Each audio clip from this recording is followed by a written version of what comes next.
ጤና በጸጋ ይጠብቅልን። በአጭር ደቂቃ በ15 ደቂቃ እንግዲህ ከተቀብሮ እንኳን 300 ዓመት የቆየን ታሪክ በሚገባን ልክ አድርገው አስተምረውናል። በእድሜ በጤና በጸጋ ይጠብቅልን።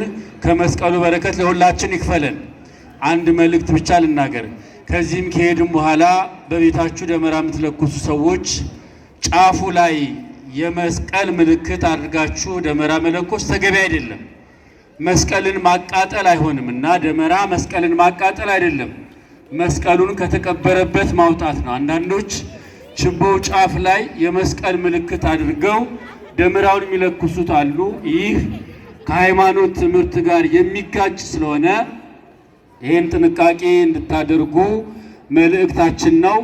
የካቴድራላችን የእውቀት ብርሃን ሰንበት ትምህርት ቤት አሁን የተሰጠውን ትምህርት በኪነ ጥበባዊ መንገድ ለ10 ደቂቃ ብቻ ያቀርቡልንና እነሱ ካቀረቡት በኋላ በካቴድራላችን ቄሰ ገበዝና በካህናቱ ደመራው ተባርኮ ወደ መለኮሱ ስርዓት እንሄዳለን ማለት ነው።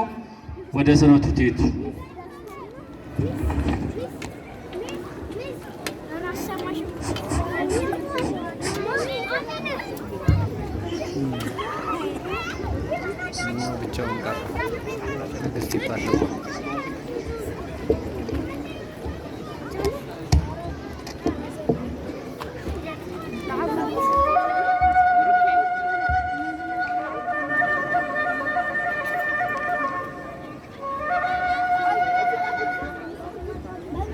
ጌታችን መድኃኒታችን ኢየሱስ ክርስቶስ ለአዳም በገባው ቃል መሰረት ጊዜው ሲደርስ ከእመቤታችን ከቅድስት ድንግል ማርያም በቤተልሔም ግርግም ተወልዶ ጥቂት በጥቂት አደገ።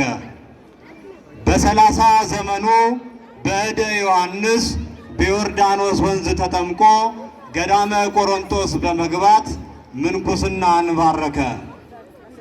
ጋብቻንም ይባርክ ዘንድ በዶኪማስ ቤት ተገኘ።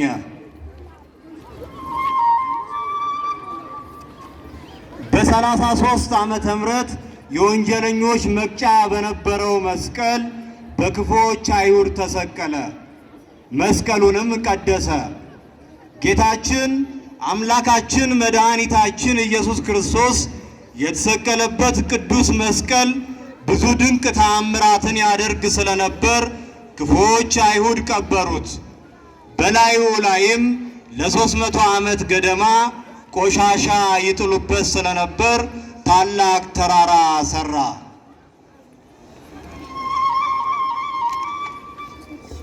ከ300 ዓመት በኋላ ንጉሥ ቆስጠንጢኖስ በሮምና በግሪክ ነግሰው ክርስቲያኖችን ለማጥፋት ቆርጠው የተነሱትን ዲዮቅልጥያኖስንና መክስሚያኖስን ለመቅጠም ተነሳ። በዚህ አስፈሪና ከባድ በሆነ ጦርነት ውስጥ መጽናኛ የሚሆን ህልም አየ። ህልሙም የመስቀል ምልክት የያዘ መልአክ መስቀሉን ለንጉሱ እያሳየ በዚህ ምልክት ጠላቶችን ድል ንሳ የሚል ነበር። ከዚህ በኋላም ንጉሥ ጠላቶቹን ድል ለማድረግ ህዝቡን ለማዳን ከእግዚአብሔር የተሰጠው ምልክት እንደሆነ ተገነዘበ። ለሚፈሩ ምልክትን ሰጣቸው እንዳለ ቅዱስ ዳዊት።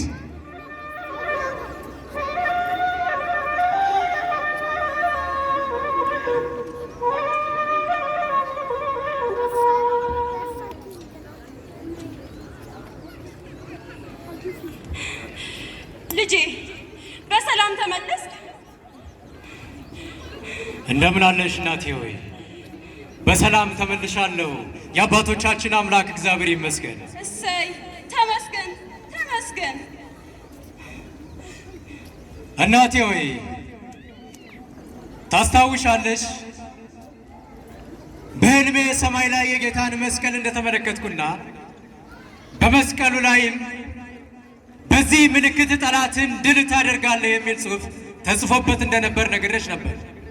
አዎ ልጄ ቆስጠንጢኖስ፣ እግዚአብሔር ምልክትን እያሳየ እንደሆነ ነግሬ እንዲያውም ለጦርነቱ ምን እንዳሰብክ ጠይቄህ ነበር። አዎን አስታውሳለሁ።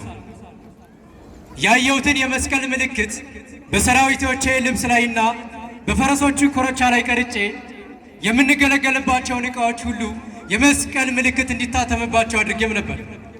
እግዚአብሔር ያሰብከውን በሙሉ እንድታሳካ እንዲረዳ፣ እንደውም ይህንን ጦርነት በመስቀሉ ተራዳይነት ድል አድርገህ የምትመጣ ከሆነ ቀድሞ ሙታንን ሲያስነሳ፣ ለምጻምን ሲያንጻ፣ እንዲሁም ሁሉን ሲያደርግ የነበረውን መስቀል የት እንዳለ አይታወቅም ነበርና እሱን ለማግኘት ስለት ተስዬ ነበር። አዎን እኔም ጦርነቱን አሸንፌ ከተመለስኩ በምትፈልጊው ነገር ሁሉ እርዳታዬን ልሰጥሽ ቃሌን ሰጥቼሽ ነበር።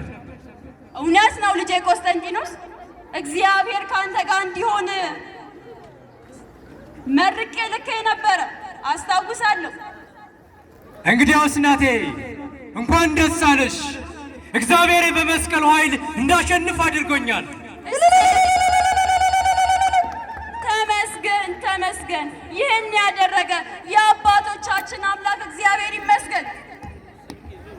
አሁን ይህንን ድል ያገኘሁት ባየሁት የመስቀሉ ምልክት ረዳትነት እንጂ ያን ሁሉ ሰራዊት የያዘውን የመክስሚያኖስን የጦር ሰራዊት እንዴት ብቻዬን ይቻለኝ ነበር? ልክ ብለሃል ልጄ ቆስጠንጢኖስ። እኔም በስዕለቴ መሰረት ነገውኑ የጌታዬን መስቀል መፈለግ እጀምራለሁ። መልካም። ለዚህ የተቀደሰ መልካም ሐሳብሽ እርዳታዬ ሁል ጊዜም አይለይሽ። እግዚአብሔርም አንቺንም በድል እንደሚመልስሽ ባለሙሉ ተስፋ ነኝ። ባለሟል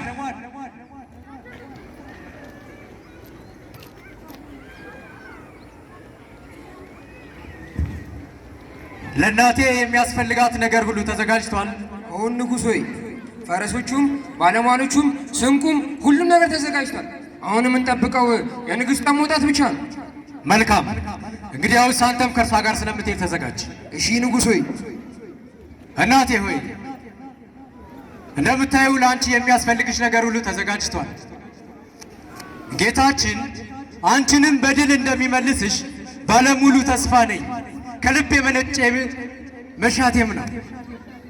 እግዚአብሔር የወደደውን ሁሉ ያድርግ። ደህና ቆየኝ ልጄ። መልካም እናት፣ መልካም መንገድ ይሁንሽ። እግዚአብሔር ከአንቺ ጋር ይሁን።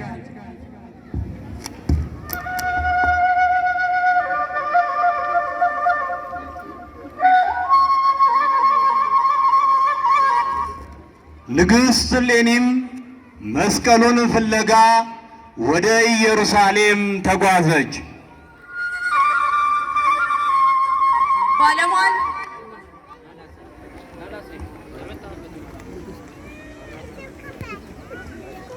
አቤት ንግሥት ሆይ፣ ሺህ ዓመት ይንገሱ።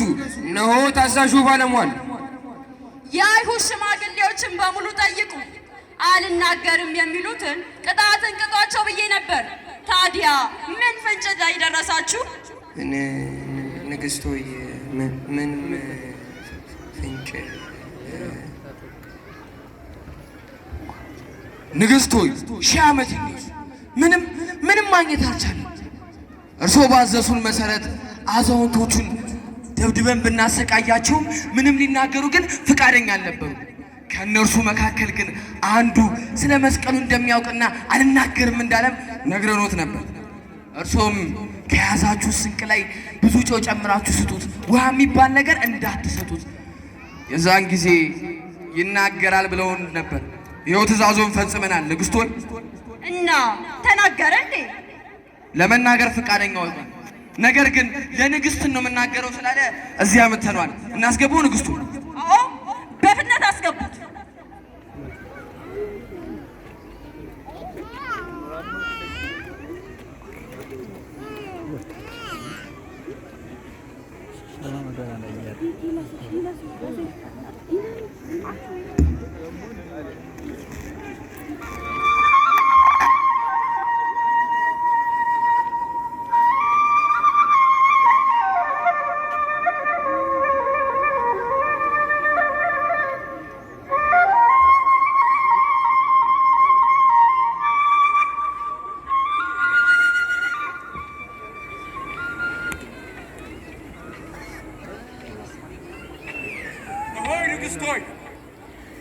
አንተ ነህ ስለ መስቀሉ የምታውቀው? ስምህ ማን ይባላል? ኪራኮስ ይባላለሁ። ኪራኮስ? በላ የምታውቀውን ንገረኝ። እኔ ስለ መስቀሉ በእርግጠኝነት አላውቅም። ነገር ግን አባቶቻችን እንደነገሩን ከሆነ ከነዛ ከሦስት ኮረብታዎች አንደኛው ላይ ነው ብለውናል። በእርግጠኝነት ግን የትኛው እንደሆነ እኔ አላውቅም። በሉ አሁኑን ውሰዱት። መልካም አድርገሃል አንተ። የሚፈልገውንም ስጡት።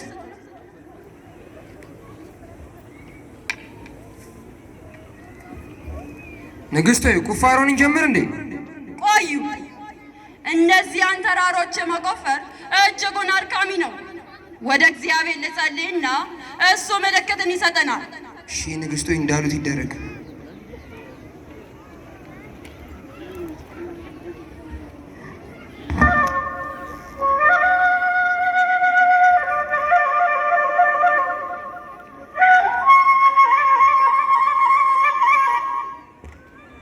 ከሦስቱ ተራሮች መካከል መስቀሉ የሚገኝበትን ለይቶ ማወቅ ባለመቻሉ ንግሥት እሌኒ ወደ አምላኳ ጸለየች።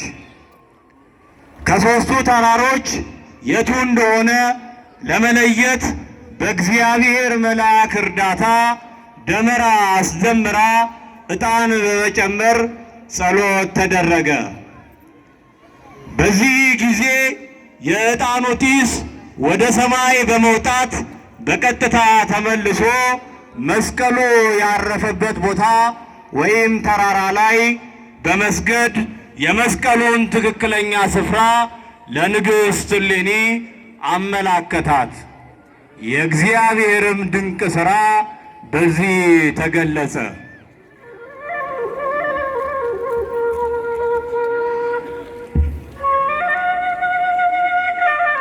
ባለሟል። አቤት ንግሥቱ። አሁኑኑ በተራሮቹ አቅራቢያ ደመራን ደምሩ። ከዚያም ብዙ ዕጣን ጨምራችሁ ለኩሱት።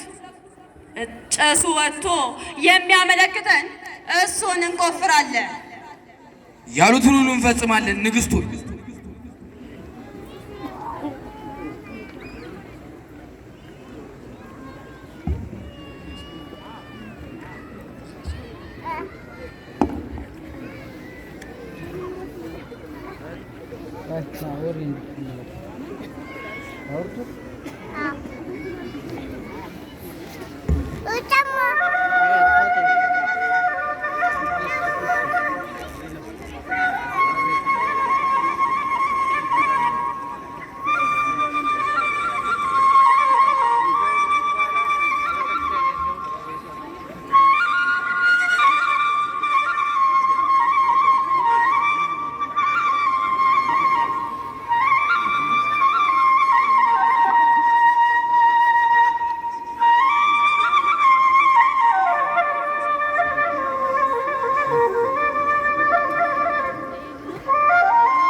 ቅድስት እሌኒም መስከረም 17 ቀን ቁፋሮ እንዲጀመር አዘዘች። ቁፋሮውም 7 ወር ያህል ከፈጀ በኋላ መጋቢት 10 ቀን 3 መስቀሎች በአንድነት ተገኙ።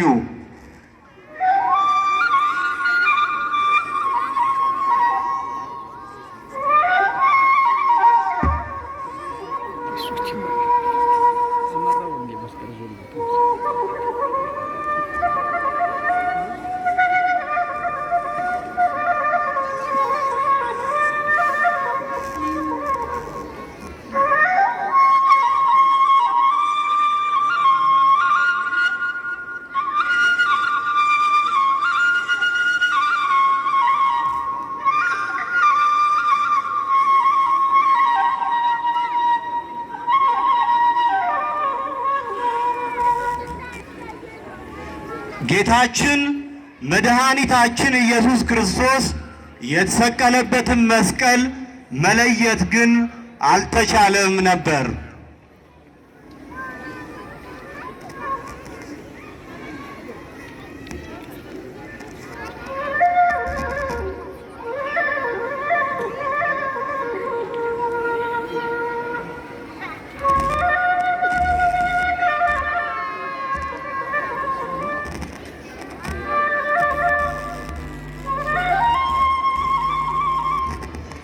ስለዚህም 3ቱን መስቀሎች ወደ ሞተ ሰው በመውሰድ በተራ በተራ አስቀመጧቸው።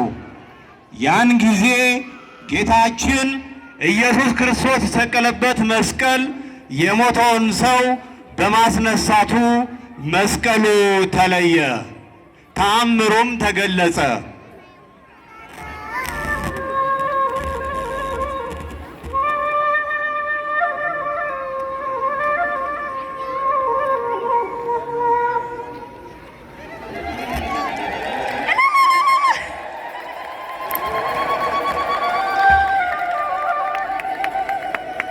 ቅድስት እሌኒና መላው ክርስቲያን ለመስቀሉ ሰገዱለት።